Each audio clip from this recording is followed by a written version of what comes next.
We are all here because we love reading. Would love to know from each of you, why do you read? Is it for curiosity? Is it for fun? Is it to become a better person?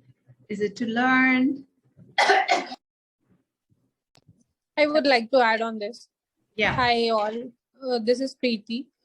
I joined a book reading session very long back in an app called Avalon Scenes. There I developed the interest of books and I understood how books can add.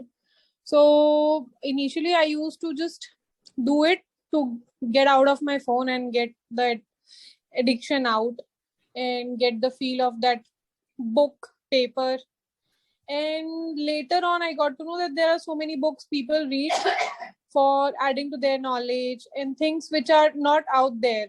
Even if you watch videos and all, you will not get that knowledge which you will get from books. So these were the reasons. And then after that app is gone, I have stopped reading again. So I was very excited for this. Oh, nice. Thanks, Preeti. Loving all the responses in the chat as well. It's a beautiful escape for me. I definitely think of books as an escape as well. It just transports you to another world. Even if it's a fiction, even if it's a non-fiction book, for me, it feels like a form of escape. To broaden my perspective, nice. To remain motivated, to understand others' perspective, it helps me think clearly, helps me get different perspectives, to learn, to enjoy a great plot, to get through difficult phases of life. So true, so true. Books can be such a great companion. To unwind, yes. To meditate, yes, it is a form of meditation because it just, it's one of those things that brings your attention to the present moment. Of course, the mind wanders every now and then, as it does, but at least more and more it does bring your mind to the present moment. Beautiful. Love these answers. All right. So let's begin with today's conversation. So today we're discussing the book, The Courage to Be Disliked. So we'll discuss a few top ideas from the book, and then we'll move into a breakout of about 30-35 minutes, and then we'll come back as a group and share a few announcements. So here are a few ideas from the book that really stood out for me. And I imagine for you also some of these ideas would have really stood out. The first is this, as he says, all problems are interpersonal problems. We can trace the roots of any problem that we have to some version of an interpersonal dynamic. We compare ourselves to others. We're concerned about how other people are judging us. So much of what we define in terms of happiness and success, or the lack of happiness and success, boils down to some element of interpersonal, of some, it's always in relation to other people. So one idea related to that, which I thought he put beautifully, and of course, just to set the context, this book, as you all know, for all those of you who've read it, occurs as a dialogue between a young man and an older philosopher / mentor who, using Alfred Adler's philosophy, really helps this young man make sense of a lot of key ideas. And one of them is this, that, one way we can free ourselves from the psychic or the mental burden that we all create on ourselves by constantly thinking about what other people are thinking of us, is this idea of separation of tasks. And what he means by that is that, but task essentially, to me, what he meant there is responsibility. Think about, clearly separate what is your responsibility and what is the responsibility of somebody else. For example, if I take, something really as simple as, you're putting out a post on social media, let's say LinkedIn. Your task is to show up in the best way possible post something that feels authentic to you, post something that allows you to serve others in the best way possible. And once you have posted that, of course, you interact with the comments as well. But once you have done that, your task ends there. Your task ends there. After that, what people think of that, how they respond to that, how they judge that is actually not part of your task. That now becomes their task. And the more and more we can separate these tasks and really just focus our mental, psychic energy on our task, which we can control or influence, that really is key to building this courage to put ourselves out there more and more, to building the courage to do, to live our life on our own terms, frankly, this idea of separation of tasks. So as he says, all you can do with regard to your own life is choose the best path that you believe in.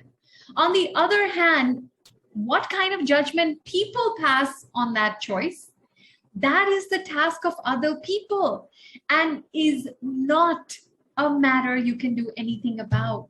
So why spend our time and our emotions, really engaging our emotions, thinking about that.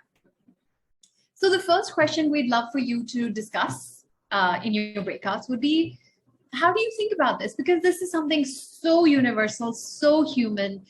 I would imagine every single one of us is affected by this on some level or another. So would love for you to think about this and share with your group, what is your relationship with other people's opinions and judgments of you? Here's idea number 2, which I think is probably the most powerful idea in the book, which is that you can change. Many times we get stuck or we feel stuck because we feel like, okay, I am who I am. I am who I am because of my past experiences, good or bad. And that kind of prevents me from making certain changes or doing things radically different from what I think, what my beliefs or my personality is. And what this book says is, no, you can change.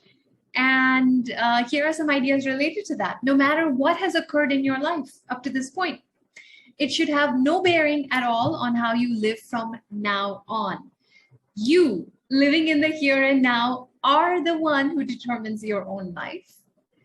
And this idea related to that is, look, don't think of your life as a line where each thing is leading to the next point in the line. Think of your life as a series of dots instead, where each dot is an experience you're having in the here and now.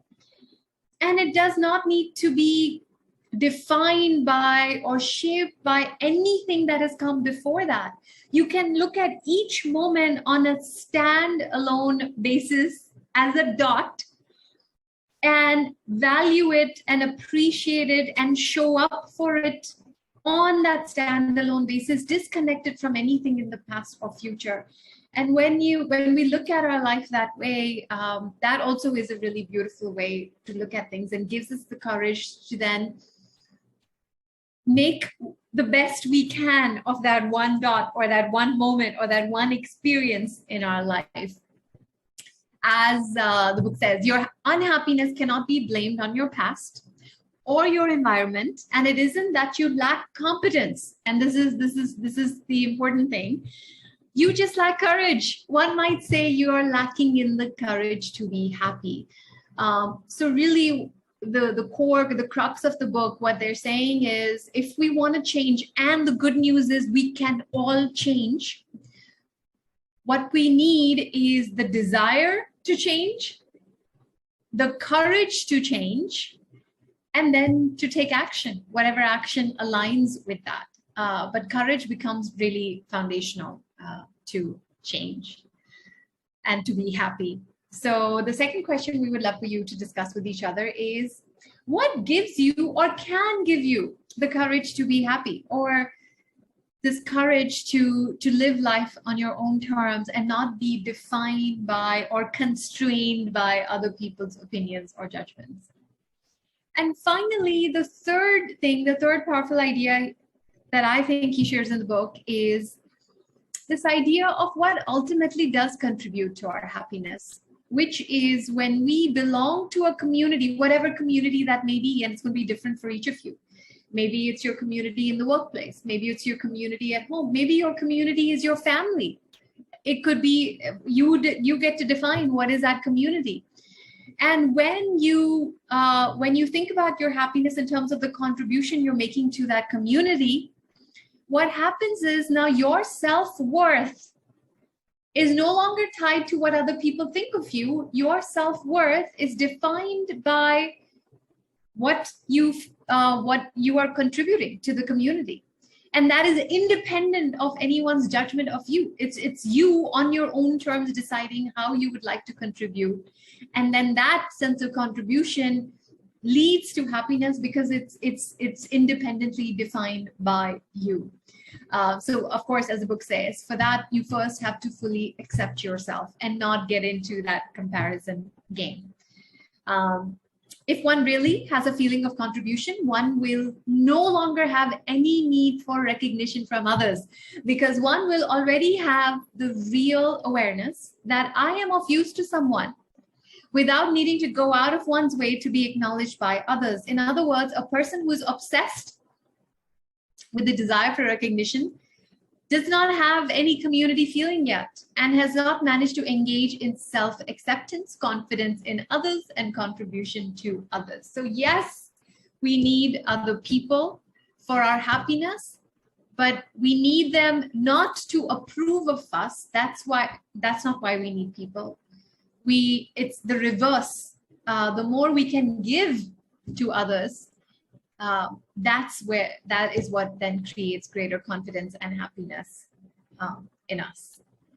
So those are the central ideas. And that's the third question we would love is, how do you relate your happiness to this idea of making a contribution, which I think is also called the North Star in this book.